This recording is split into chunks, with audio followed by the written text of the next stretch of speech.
What's going on, One Rep clients? This is Marv, OneRepAtATime.net with an exercise tutorial for the front squat. And in case you saw the other video when I filmed today, I apologize for the lighting. I know it's kind of off, and overhead light went out just as I was setting up, so I apologize for that. Now, with all of our exercise tutorial videos, I highly encourage you to watch me go over the setup, coaching points, cues, tips, tricks, whatever the heck you want to call them, and we'll do those first few warm-up or working sets with me in your ear, so to speak, until you feel confident and competent enough to do it on your own. The front squat, this will not be the first squat variation that I program in for you, so all of the same cues for the most part apply when squatting, as far as toes pointed out. When we come up, we're driving up through our heels, spreading the floor, but our toes are still on the ground. So I don't want toes to come off the ground as we come up. And more so with a front squat, it forces our body to be upright, which is why the weight's in front of our body. It forces us to be more upright than a back squat, where we could have the back on our bar, the bar on our back, tongue twister, and kind of hinge forward a little bit. We have to stay upright or the bar is going to roll off our arms. That's why our quads are engaged more. So the main thing with a front squat is think heels and elbows. You're leading with your elbows out of the hole. Now when it comes to a front squat, oh, and then real quickly, due to having to film this, I'm going to come out of the squat rack, squat out here, and then walk backwards to rack it. Typically, I want you to be unracking a weight, walking backwards, doing your reps, and then walking forward to rack it. I never want you to be walking backwards to rack the weight. It's just for the sake of this video, we're going to do that. So always be inside a squat rack with safety bars. You'll be good to go. So when it comes to the front squat, we have several variations of how you could grip it. So we could do the crazy, I can't even do it because of my wrist mobility, so I'm going to show it here on the screen. Okay, that way we have to have a lot of wrist mobility to do that. You could also grip the bar using lifting straps that look something like this, which that's either a love or a hate from my experience with people. Either they absolutely love it or they absolutely hate it. Or you can do it old school bodybuilder way, which is how I do my front squats, where the bar is resting, okay, on the front of your shoulders, and you have your hands like this. And you can alternate which hands you put on top, that we don't have any imbalances. I will say that obviously this elbow, you're really going to have to make a dedicated effort to kind of keep that elbow pointing forward. So similar to a deadlift, it's probably a good idea to switch back and forth so you're not developing any imbalances. Now, where does the bar go, period? It's going to be right here on the meat of your elbow. So kind of, if you know what your AC joint is, right here, okay, where your shoulder and your clavicle meet, you're going to go right there. There's a nice meaty part of your shoulder. Okay, we're going to take a breath in, unrack it, and walk forward. And here's a teaching point. I did not make sure I was in the center of the bar, so always make sure your bar is centered, specifically with the front squat. Now I get it nice and centered, and I come out. Now, one thing on a caveat, what I like to do to teach folks is do something called the zombie squat, where your arms are out, so you have to squat to make sure you're nice and upright. Because what could happen is if these arms drop down, the bar is going to slide down, and then you're in trouble, because then good luck trying to control the weight. You're probably going to have to dump it, which is why we set the safety bars just in case. Okay, so on a side note, I like to do even warm-up sets as a zombie squat, so you're right here and you're squatting just to make sure you're practicing that upright sternum position. So your chest has to be nice and tall. You have to be able to read the logo in the mirror. And other than that, it's just like every other squat. So toes are pointed out. Now with a front squat, a cue that I've taught that some people really like is you're not so much hinging down and squatting down. You're sitting in between your legs. So you're trying to drop down in between your legs and your knees and then coming up.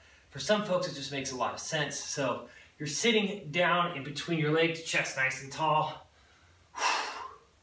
Okay.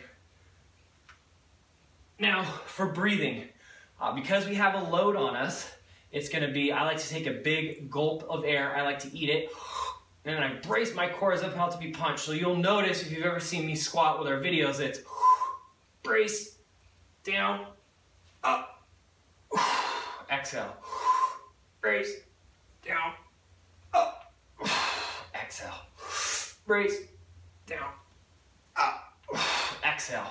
Now, a few other coaching points. When you're down in that hole, make sure you're leading up with the elbows. You still drive up off your heels, but lead up with the elbows. If you don't lead up with the elbows as you get tired, elbows can start to drag. And if we don't keep that chest up position, the bar is going to start sliding me on the front and you are going to be in trouble. I'm just taking a little break with my hands like this. Other things, because it's a squat, the first part of the movement, hips slightly back. So hips slide back and we drop straight down, straight up. Hips back, down, up. I also, on the way down, I want you to pull yourself down. So don't just drop down out of the sky a million miles an hour like you're returning to Earth from being in space. I want you to control it. So pull yourself down. You'll engage your hamstrings. Up, spread the floor, breathe out. So let me rack it and show everything from beginning to end. So we come up to the bar, however you're going to grip it. With the extreme wrist bend, the lifting straps, or bodybuilder style. Come up, make sure you're nice and center. You get it on the meaty point of your front shoulders. Come in, okay? Now you would step back, you're not stepping forward. Now toes, specifically for a front squat, I find that if toes are pointing forward, it's hard to get down in between your legs. So if I turn my toes out, puts my hips in an advantageous position. Now again, that's gonna vary from person to person, but for the most part with folks, turning your toes out ever so slightly really makes a difference. Now it's gonna be brace, pull yourself down, up, spread the floor, exhale. Pull yourself down, up, spread the floor, exhale. Up, exhale. Up, exhale.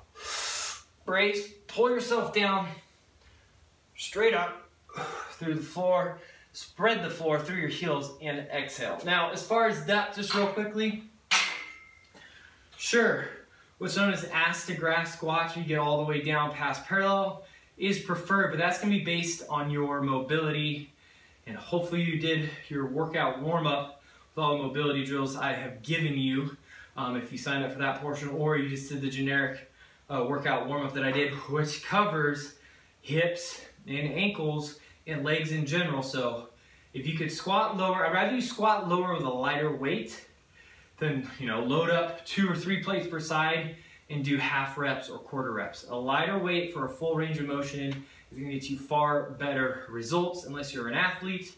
Then there might be something to be said for about quarter and half rep, half depth squats, but most folks who are 1 rep at a time clients do not fall in that camp. So full range of motion, if you can, you have to be able to control it. The whole thing of butt wink still applies. So if you're coming down to the bottom and you're tucking under and you're losing rigidity in your back, right? You're kind of like this in that position.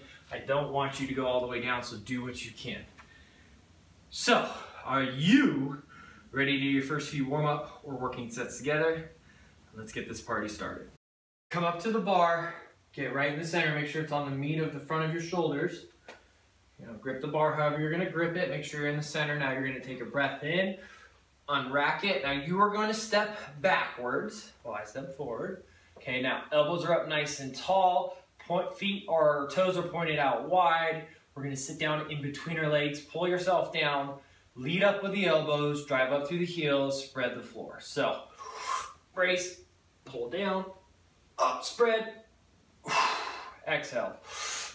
Brace, drop down. Lead up the elbow, spread, exhale. Breath in, brace, drop down, lead up with the elbows, heels, exhale. Brace, drop down, elbows up, lead up, exhale. Brace, pull yourself down. Drive it through the heel spread, exhale. Brace, down, drive up, spread, exhale. Brace, down, heel spread, exhale at the top. 3 more. Breath in, brace your core, pull yourself down, up through the heel spread, exhale, down. Make sure your chest is up, spread, exhale. Last one, brace, pull yourself down, Up, heel spread. Exhale. Carefully walk forward. Rack the weight.